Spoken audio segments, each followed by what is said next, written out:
On est en 2008 lorsque je regarde pour la toute première fois la regrettée chaîne de télévision No Life. J'écoute déjà de la J-musique à cette époque, mais mon premier contact avec ce genre musical à la télévision, ce fut ça.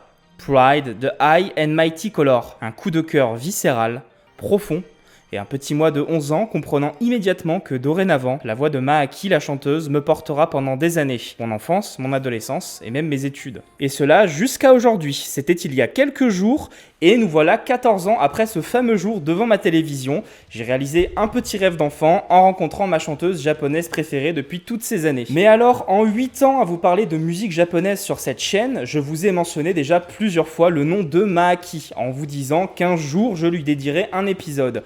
Ce jour est enfin arrivé, alors bienvenue dans Soja.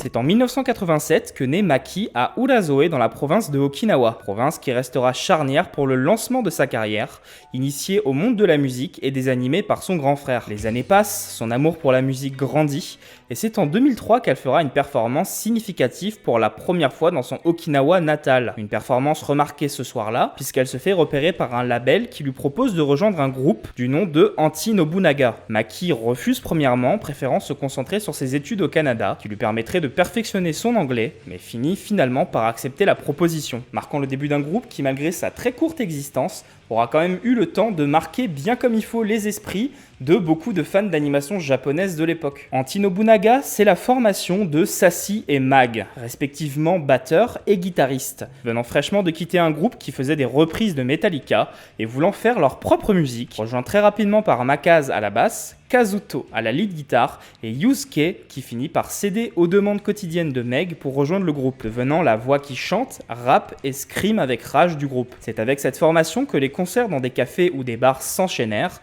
autour de quelques démos avant de se voir proposer un certain festival de musique à Okinawa. C'est ainsi que l'on retrouve Maki acceptant l'offre, subjugué par l'énergie du groupe, n'ayant pourtant que peu de titres à leur setlist de l'époque. L'employé de label ayant mis en relation le groupe avec la chanteuse, pensant même que cette formation pourrait produire un type de musique encore jamais vu sur la scène musicale japonaise. C'est ainsi que le groupe se renomme High and Mighty Color. Ils passent quelques mois à travailler ensemble, à jongler entre plusieurs labels, chose qui se fait d'ailleurs conjointement au groupe Orange Range, issu également de la scène musicale d'Okinawa, que High and Mighty Color considère un peu comme un groupe sœur du leur. Et leur première apparition publique sous leur nouveau nom, et avec Maki au chant, a finalement lieu en 2004 durant un festival, peu de temps avant la sortie de leur tout premier single en indé, Over, distribué uniquement dans les boutiques Tower Records, mais pourtant sold out en seulement un mois. C'est à ce moment que Sony Music Entertainment décide de les faire signer sur le label.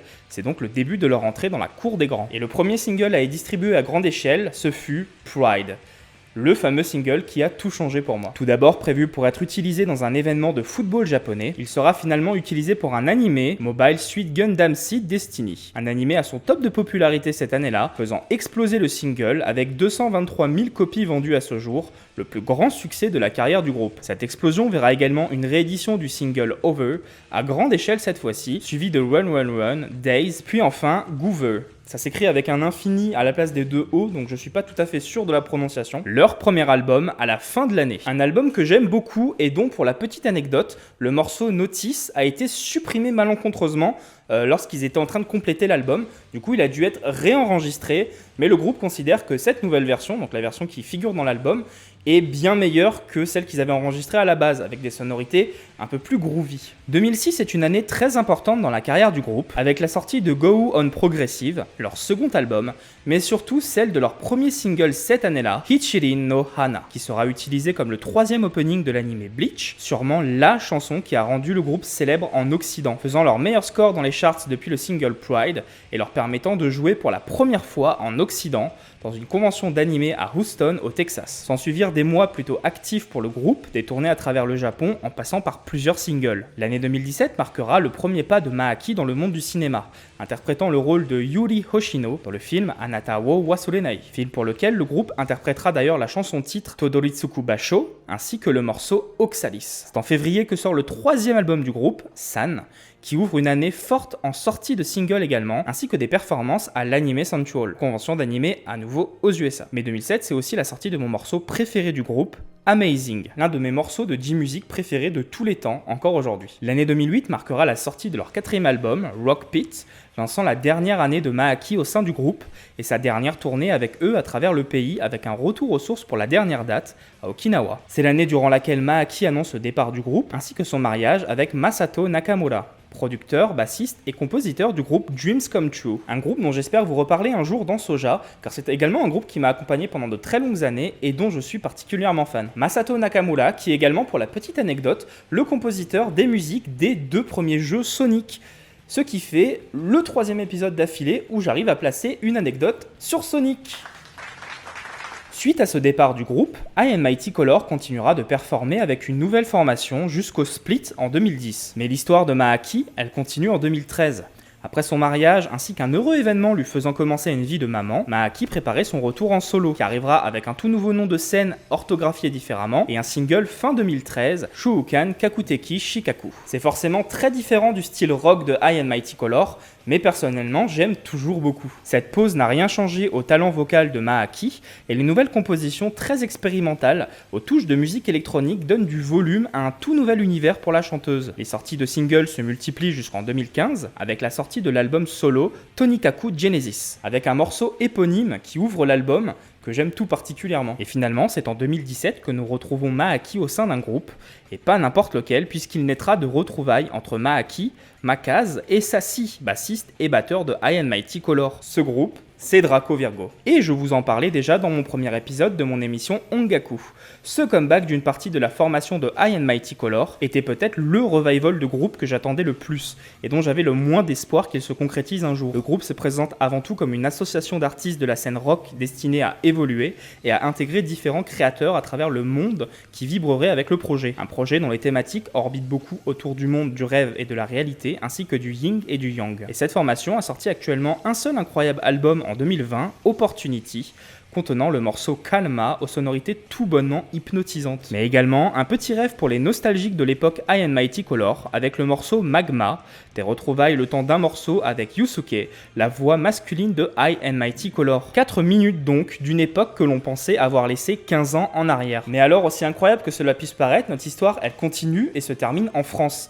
Parce que si j'ai eu la chance de rencontrer l'idole de toute ma jeunesse, c'est aussi grâce à une collaboration. Je l'avais mentionné dans mon épisode Furansu Oto, mais beaucoup de Français se sont essayés à la J-Music. En solo comme dans des groupes, il existe donc, comme dans d'autres pays occidentaux, des artistes français qui ont choisi de performer dans un genre né au Japon, le visual kei. Je vous en parle depuis 8 ans dans cette émission de visual kei, mais s'il y a bien une personne qui a grandi avec le visual kei, et notamment avec X Japan, au point que ça chamboule sa vie et ses envies, c'est Lightning, devenu le premier artiste français de visual kei à signer chez un label japonais et à se produire partout dans le monde, dont au Japon. Il a d'ailleurs déjà sorti 2 albums, dont un mini. Et c'est en 2021 que la carrière de Maaki et celle de Lightning s'entrechoqueront, en signant ensemble le morceau Save You, qu'ils interprètent avec talent ensemble, notamment à travers pas mal de conventions en France, permettant au visual kei, qui n'a plus beaucoup de représentants encore debout avec une grande notoriété en France, de continuer à exister et de faire découvrir cette musique aux occidentaux, mais aussi à Maaki de faire découvrir son incroyable musique dans notre beau pays. Et je crois que c'est la conclusion de tout ça. Maaki donne tout en ce moment, avec des collaborations de plus en plus créatives qui ne font que renforcer toute l'admiration que j'ai pour cet artiste, qui, au fil des années, m'a donné envie de créer cette émission, où je prends plaisir depuis 8 ans à vous faire découvrir, vous les Français, tous les petits joyaux, mes découvertes, mes influences et mes idoles, qui sont issus de cette scène incroyable qu'est la scène musicale japonaise. Et je pense que Maaki n'a pas fini de travailler avec des artistes d'horizons différents, dont Lightning. Et ça donne de l'espoir, comme ce que j'aime donner avec cette émission, sur la pérennité de l'intérêt pour la J-Music en France, en espérant que plein d'incroyables artistes japonais continueront à poser leurs valises dans notre pays pour des concerts inoubliables. En tout cas, cette émission, c'était une rétrospective, mais aussi un hommage à l'artiste féminine qui m'a le plus porté dans l'envie de vous partager ma passion de la J-Music aujourd'hui. Et s'il arrive par miracle qu'elle tombe sur cela un jour, Maaki, merci pour tout.